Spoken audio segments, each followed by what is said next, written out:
La Copa de Europa, o como es conocida desde hace algunos años como UEFA Champions League, es el torneo más prestigioso a nivel de clubes del viejo continente y un trofeo al que todo club europeo sueña optar.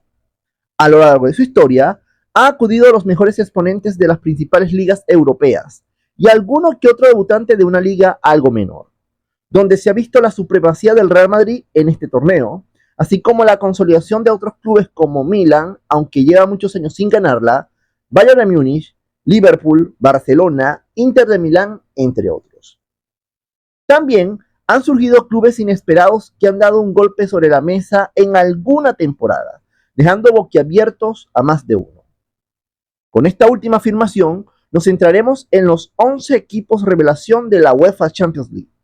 Dicho esto, iniciamos un nuevo recorrido por el balompié universal. Número 1. Steaua de Bucarest, temporada 85-86. Si nos dijeran que un club ubicado en el este europeo, una zona con tan poca tradición futbolística en comparación con el norte y centro del viejo continente, creeríamos que nos están tomando el pelo, pero no es así. Sucedió y es verídico. Un club se plantó no solo en la final de la temporada 85-86, sino que eliminó al que sería favorito en dicho torneo, o al menos así lo pintaba. El humilde club rumano, Steaua de Bucarest, sorprendió a propios y extraños en aquella temporada, cuando contra todo pronóstico se metió a la final. Pero veamos cómo fue su camino para llegar a dicha instancia y ganarle al FC Barcelona. Cabe destacar que esta fue la primera temporada sin clubes ingleses debido a la tragedia de Heysel ocurrida la campaña anterior, y la UEFA decidió sancionarlos, por lo que el Everton quedó privado de competir al ser el campeón de la liga inglesa. Pero volvamos al Steaua. Los rumanos se midieron en la primera ronda al Belge de Noruega, ganando un global amplio de 5-2. En los octavos de final superaron al Budapest Honvéd de Hungría por 4-2 en el total, y en cuartos se eliminaron exigiéndose al QCC finlandés, y en semis al Anderlecht de Bélgica por 3-1. Un camino de rosas si se compara a la actualidad, pero en aquellos tiempos accedían los campeones de las ligas domésticas. En la final les esperaba el Barcelona, que sí tuvo un camino más laborioso, dejando por fuera al Sparta de Praga checo, al Porto de Portugal y a la Juventus de Italia. En la final de Sevilla se encontraba un Ramón Sánchez Pizjuán repleto de culés que ya se veían campeones ante un completamente desconocido. Pero la realidad fue otra. Tras empatar sin goles en todo el encuentro, incluyendo la prórroga, se vinieron los penales y asimismo un héroe inesperado. El portero del Steaua, Helmut Dukadam, tapó los 4 tiros azulgranas y con los tantos de Marius Lukatus y Jabri Balin le dio sorpresivamente la primera y hasta ahora única Copa de Europa al Steaua de Bucarest. Mientras que el Barcelona empezó su debacle, que conllevó en una crisis institucional que acabaría con el surgimiento del Dream Team de Johan Cruyff. Número 2. Estrella Roja de Belgrado, temporada 90-91. Como lo dije con el Steaua de Bucarest, otro equipo del este europeo vuelve a ocupar un puesto entre las 11 sorpresas de la UEFA Champions League o la Copa de Europa, sorprendiendo a muchos. Estrella Roja de Belgrado llegó hasta la final en un escenario que ni el más optimista de todos lo hubiese creído. El conjunto de la entonces Yugoslavia llegó como campeón de su liga, y como en esos tiempos se enfrentaban en eliminaciones directas a los campeones de las ligas europeas, el camino al menos fue un poco más complicado y emocionante que el del puesto anterior. El cuadro yugoslavo dejaron por fuera al Grasshopper de Suiza, al Rangers de Escocia y al Dinamo Dresde de la Alemania comunista, y por si fuera poco, hizo lo propio con el Bayern de Múnich de la otra Alemania. La final se disputaría en el estadio San Nicola de Bari, Italia, contra el Olympique de Marsella, que contaba con grandes figuras como Papin, Abedi Pelé, Manuel Amorós, Carlos Moser, y se enfrentaron a un prácticamente desconocido Estrella Roja, que en sus filas militaban unos Sinisa Mihailovic, Darko Pancev, Robert Prosinecki, Esteban Stojanovic y Dejan Savicevic. Tras culminar sin goles en los 90 minutos y la prórroga, los penales decidieron al nuevo campeón, siendo efectivos los tiros del conjunto yugoslavo en detrimento del cuadro francés. De esta forma, Estrella Roja de Belgrado ganaría hasta ahora su primera y única Copa de Europa. Número 3. Sampdoria, temporada 91-92. Un club italiano que ya no es ni la sombra es la Sampdoria. En años recientes ha descendido a los más bajos de Italia, por así decirlo. Sin embargo, este club sorprendió a todos en la temporada 90-91 cuando alcanzó su primer y único scudetto, llegando como flamante campeón de Italia, superando a gigantes como Milan, Inter o Juventus. En la máxima competición de clubes europeos, ya había terminado la sanción de los clubes ingleses y la Sampdoria, por muy campeón italiano que fuese, no figuraba entre los favoritos para obtener a la orejona. En la temporada 91-92 de la Copa de Europa, la SAM superó en los 16avos de final al Rosenborg de Noruega, en octavos al Honvéd Budapest húngaro, lo que hizo acreedor de un boleto a la liguilla de cuartos. Con ese formato avanzaban a la final los dos mejores de cada grupo y la Sampdoria culminó primera en el grupo A por encima de la Estrella Roja de Yugoslavia, Anderlecht de Bélgica y Olympiacos de Grecia. En la final de Wembley se enfrentarían al Barcelona, un equipo poderoso que reunía grandes figuras como Koeman, Stoichkov, Guardiola, Zubizarreta, Salinas, entre otros, bajo la dirección de Johan Cruyff. La escuadra genovesa daría pelea ante los culés, pero sucumbieron en la prórroga, gracias al golazo de falta directa del neerlandés Ronald Koeman. De esa forma, a pesar de que se fueron con las manos vacías, la Sampdoria llegaría hasta la final, siendo su mejor actuación hasta la fecha en la máxima competición de clubes de Europa. Número 4. Olympique de Marsella, temporada 92-93. La temporada siguiente se realizó un cambio en la denominación de la Copa de Europa, que pasó a llamarse UEFA Champions League, nombre por el que se le conoce hasta la actualidad. Si bien es cierto, se mantenían los cupos donde acudían solo los campeones de las ligas domésticas afiliadas a la UEFA, hubo grandes sorpresas como el batacazo en la segunda ronda clasificatoria del campeón defensor FC Barcelona ante el CSKA de Moscú, que debutaba como representante de Rusia desde el desmembramiento de la Unión Soviética. Sin embargo, la mayor sorpresa la iba a dar el Marsella, que en 2 temporadas anteriores había llegado a la final perdiendo ante la Estrella Roja de Belgrado. En esa competición, mantendría la base de aquel equipo junto con otras estrellas, y el Marsella eliminaría fácilmente en la primera ronda al Glentoran de Irlanda del Norte con un escandaloso global de 8-0. Para la segunda fase clasificatoria, vencerían al Dinamo Bucarest de Rumania, y en la liguilla de fase de grupos, pasaría de primer lugar por encima del Rangers de Escocia, Brujas de Bélgica y el CSKA de Moscú. En la final del Olympia Stadium de Múnich, Marsella iba a convertirse hasta ahora en el primer y único equipo francés en ganar la UEFA Champions League. Eso sí, el PSG lo emula en la final precisamente de Múnich ante el Inter de Milán en este 2025. El tanto de Basile Boli fue suficiente para vencer al Milán, siendo el último partido oficial de Marco Van Basten, quien se retiraría tiempo después por sus constantes lesiones. Número 5. Borussia Dortmund, temporada 96-97. La temporada 96-97 de la UEFA Champions League iba a ser la última con el formato de solo campeones nacionales. Borussia Dortmund había ganado la Bundesliga y era de extrañarse que no apareciera el Bayern de Múnich en esa edición, lo que ya de por sí era total sorpresa. El Dortmund había quedado en el grupo B con el Atlético de Madrid, el Steaua de Bucarest de Rumania y el Wisła Łódź de Polonia, donde el cuadro aurinegro se quedó en el segundo lugar, superando en puntos por diferencia de goles a los colchoneros. En los cuartos de final dejarían por fuera al campeón francés el Auxerre, ganando el global por 4-1. En la semis se enfrentarían al Manchester United. Los atigrados ganarían tanto la ida como la vuelta por 1-0. En la final se enfrentarían al campeón defensor, la Juventus de Italia, en Múnich.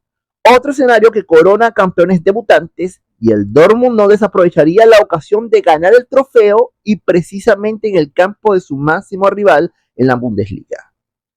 Por lo tanto, ganarían por 3-1 a la Vecchia Signora, levantando su hasta ahora único título de Champions y sorprendiendo a propios y extraños. Número 6. Valencia, temporadas 90, 2000 y 2000-2001. Con la ampliación de los clubes y cambios de formatos, llegaron a participar no solo los campeones nacionales y el campeón defensor, sino los mejores lugares de las ligas europeas con mayor coeficiente. En la temporada 99-2000, el Valencia tuvo que sortear la tercera ronda previa al dejar en el camino al Hapoel Haifa de Israel, siendo suficiente para avanzar a la fase de grupos. En dicha instancia, Valencia quedaría en el grupo F liderando la zona por encima del Bayern de Múnich, Rangers y el PSV Eindhoven. Para la liguilla de octavos, quedarían en el grupo B siendo relegados al segundo lugar por el Manchester United, pero superando en puntos a la Fiorentina y al Burdeos. En los cuartos de final, eliminarían al Lazio por un global de 5-3 y en la semi se cruzarían con el Barcelona. Y gracias a su victoria en Mestalla por 4-1, no les importó perder por 2-1 en Camp Nou, liderando el global y tomando el boleto a la final. En la final de Saint-Denis, se medirían al Real Madrid, siendo la primera final entre equipos de un mismo país, pero los merengues sacaron la casta y golearon 3-0 al conjunto che. La temporada siguiente, el Valencia volvía a disputar una tercera ronda previa, dejando en el camino al Tiro Innsbruck de Austria. Para la fase de grupos, quedaría en el grupo C por encima del Olympique de Lyon, Olympiacos y Heerenveen. En la liguilla de octavos, culminarían primero del grupo A en detrimento del Manchester United, Sturm Graz y Panathinaikos. En los cuartos, aprovecharían la regla del gol de visitante para dejar en el camino al Arsenal. En la semi se enfrentarían a otro club inglés, el Leeds United, dejándolos por fuera tras golear en el partido de vuelta 3-0, luego de empatar sin goles la ida. Para la final de Milán, el Valencia acudiría a su segundo partido definitorio y tras irse arriba en el marcador con gol de penal de Gaizka Mendieta, el cuadro bávaro empató desde el mismo método por intermedio de Stefan Effenberg y el partido se decidiría desde el punto fatídico. De nuevo, la suerte le fue esquiva para el cuadro valenciano, que perdería desde el punto penal con una soberbia actuación de Oliver Kahn. A pesar de irse con las manos vacías en ambas temporadas, nadie puede negar el buen momento que tuvo el Valencia a finales de los 90 y principios del nuevo milenio. Número 7. FC Porto, temporada 2003-2004. La temporada 2003-2004 vino con un cambio importante. Se suprimió la fase de liguilla de octavos por la eliminatoria directa a partir de los octavos de final, algo un poco más emocionante. En dicha temporada hubo dos sorpresas que aparecerán en el listado, pero en primer lugar nos referimos al campeón de aquella edición. El Porto de José Mourinho venía de ganar la UEFA Cup la temporada pasada y llegaba a la máxima competición europea de clubes sin ser favorito.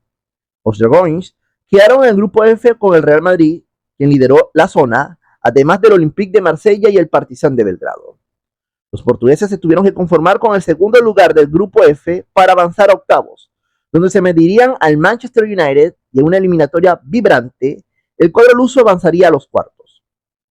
En dicha instancia, dejaría en el camino al Olympique de Lyon y en semis harían lo propio con el Deportivo La Coruña, un emocionante encuentro que se decidió por un gol de penal favorable para los portugueses. La final sería inédita y con dos protagonistas inesperados, quienes se citarían en la final de Gelsenkirchen en Alemania. Los lusos fueron muy superiores y con goles de Carlos Alberto, Deco y Dimitri Alenichev sentenciaron el título a favor del Porto, siendo su segundo campeonato europeo en su historia. Número 8. Mónaco, temporada 2003-2004. Así como se habló del Porto, no podíamos obviar a otro protagonista en aquella temporada tan atípica en el fútbol europeo. El otro finalista fue el Mónaco. El equipo del Principado acudió como subcampeón del torneo francés y accedió a la fase de grupos, donde quedó encuadrado en el grupo C con el Deportivo La Coruña, el PSV Eindhoven y AEK de Atenas, superando por un punto al cuadro gallego y haciéndose líder de su zona. Y en dicha instancia cabe resaltar la goleada de 8-3 de los monegascos sobre el Depor. Para los octavos de final, clasificarían por gol de visitante ante el Lokomotiv de Moscú tras empatar el global a 2. Con el boleto a cuartos, le tocaría al Real Madrid, siendo los merengues amplios favoritos de acceder a las semis. Pese a caer 4-2 en el Bernabéu, el Mónaco se llevó la serie por gol de visitante, tras vencer 3-1 a los blancos, pero como los monegascos marcaron 2 goles de visita, accedieron por primera vez a las semifinales. En dicha instancia se toparon con el Chelsea inglés y el conjunto del Principado se llevó el partido de ida por 3-1 y en la revancha en Londres igualaron a 2, suficientes para avanzar a su primera final europea. Sin embargo, en la final cayeron ante el Oporto de Mourinho de manera contundente por 0-3. Pese a la caída en el partido decisivo, los monegascos realizaron una excelsa campaña que estuvo a punto de repetirse en la temporada 2017-2018. Número 9. Villarreal, temporadas 2005-2006 y 2021-2022. Los equipos españoles sin tanta historia como el Real Madrid o Barcelona en Europa han sorprendido en más de una ocasión en cualquier competición UEFA. El Villarreal acudió a su primera cita de la máxima competición europea en la temporada 2005-2006 y en su primera incursión en la Champions dejó buenas impresiones. El submarino amarillo empezó su andadura desde la tercera ronda previa, dejando en el camino al Everton con un global de 4-2, ganando ambos encuentros. Para la fase de grupos, el conjunto de Castellón quedó en el grupo D con el Benfica, Lille y Manchester United, ganando su zona y en el que el Manchester United se quedó por fuera de competiciones UEFA, algo que hubiese sido normal en esta temporada. En octavos de final se medirían al Rangers y gracias al gol de visitante lograron pasar a los cuartos de final. En aquella instancia dejarían en el camino al Inter de Milán, tras una vibrante eliminatoria que se decidió por el gol de visita. En las semis se enfrentarían al Arsenal por un cupo en la final. Los Gunners ganaron en Londres por la mínima con gol de Kolo Touré. Sin embargo, el Villarreal en su casa fue más que el conjunto londinense que se encomendó a Jens Lehmann, quien detuvo un penal a Juan Román Riquelme que hubiese supuesto la prórroga privando al Villarreal de su primera final europea. Para la temporada 21-22 hubo otro cambio importante y fue la eliminación del gol de visitante como un valor cualitativo a la hora de un empate en el global. En esa campaña y con el ingreso paulatino del público a los estadios, tras la pandemia del COVID-19, el Villarreal aprovecharía para emular lo conseguido en la temporada 2005-2006. El submarino amarillo clasificaba en calidad de campeón de la UEFA Europa League y con ello pasaba directo a la fase de grupos. Villarreal recalaría en el grupo F con el Manchester United, Atalanta y Young Boys, clasificando como segundo de la zona, solo superado por un punto por el United. En los octavos, el submarino amarillo dejó fuera a la Juventus con un global de 4-1, gracias a la goleada sorpresiva en Turín en la vuelta. En cuartos se medirían al poderoso Bayern de Múnich de Julian Nagelsmann a la cabeza. Los de amarillo no se amilanaron y dejaron por fuera al cuadro alemán en una emocionante eliminatoria. En semis, instancia que accedía por segunda vez en su historia, se medirían a Liverpool y no fueron rivales para los Reds, que vencieron cómodamente la eliminatoria por 5-2. Número 10. Málaga, temporada 2012-2013. Érase una vez un club que se volvió de rico de la noche a la mañana y así como lo tuvo todo en un día, lo perdió hasta tocar fondo en el basurero de las categorías inferiores. El Málaga es un típico ejemplo que inyectar buen capital sin una propuesta a largo plazo puede pasar facturas y de llegar a jugar Champions estuvieron hasta hace poco en tercera división. Antes de caer en desgracias, el cuadro boquerón fue adquirido en el año 2010 por el jeque Abdullah Al Thani y se adquirieron grandes jugadores por experiencia y jóvenes promesas, transformando al equipo en un club competitivo para la máxima cita europea. Tras culminar cuarto en la liga temporada 11-12, el Málaga asistió por primera vez a la Champions League y tuvieron que disputar la ronda de playoff, donde dejaron por fuera al Panathinaikos griego, avanzando así a la fase de grupos. En dicha fase compartirían el grupo C con el Milan, Anderlecht y Zenit San Petersburgo, zona que liderarían por encima del conjunto rosonero por 4 puntos de diferencia. En los octavos de final eliminarían al Porto pese a perder la ida por 1-0, pero la vuelta doblegaron a los dragones lusos por 2-0. Para los cuartos de final se enfrentarían al Borussia Dortmund y el partido de ida en la Rosaleda culminó sin goles. En la vuelta, Málaga estuvo a punto de hacer historia ganando el partido 1-2 hasta el minuto 90, cuando 2 goles en el descuento, en especial el gol de la clasificación del Dortmund, que fue en fuera de juego, pero que el arbitraje lo dio por válido, quedando así en el camino la mejor participación del Málaga en competición europea. Número 11. Apoel Nicosia, temporada 2011-2012. La temporada 2011-2012 de la UEFA Champions League trajo una gran sorpresa que nadie al momento de iniciar aquella campaña se hubiese atrevido a vaticinar. El Apoel Nicosia de Chipre superó con creces lo que se podía esperar de un club de aquel país, que sorprendió a todos en la campaña antes mencionada. Para adentrarnos más en su participación, debemos remontarnos hasta la segunda fase previa, cuando el Apoel aplastó en el global al Skanderbeu Force de Albania por 0-6. La siguiente fase dejaría en el camino al Slovan Bratislava de Eslovaquia ganando el global por 2-0. En los playoffs de los campeones de liga, vencieron en una dramática eliminatoria al Wisła Cracovia de Polonia para certificar su presencia en la fase de grupos. El sorteo le deparó un grupo complicado en sus aspiraciones con el Porto, Shakhtar Donetsk y Zenit San Petersburgo. Sin embargo, en un grupo totalmente cerrado y donde todos tenían chance de clasificar hasta la última fecha, el Apoel se adueñaría del grupo por el enfrentamiento directo con el Zenit, quien quedó como segundo. En los octavos se enfrentarían al Olympique de Lyon y tras quedar empatados en el global, con victoria de cada uno de los dos partidos, tocaría la suerte de los penales, donde el conjunto chipriota vencería al cuadro galo por 4-3. La clasificación histórica del Apoel a cuartos se celebró por todo lo alto en Chipre, y el sorteo le deparó el enfrentamiento contra el máximo ganador de la competición, el Real Madrid. Los merengues fueron una aplanadora en ambos partidos y se llevaron la eliminatoria.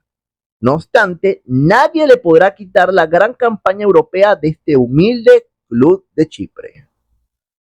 Como sé que faltaron otros clubes, quiero conocer tus impresiones en los comentarios y dime qué otro club se puede considerar revelación en la UEFA Champions League y con gusto lo añadiría para una segunda parte. Si te gustó el video, no dejes de darle me gusta, de suscribirte al canal y activar la campanita si no lo has hecho. De esta manera nos ayudarías mucho a seguir creando contenido. Con esto me despido. Nos vemos hasta un próximo recorrido por el balompié universal.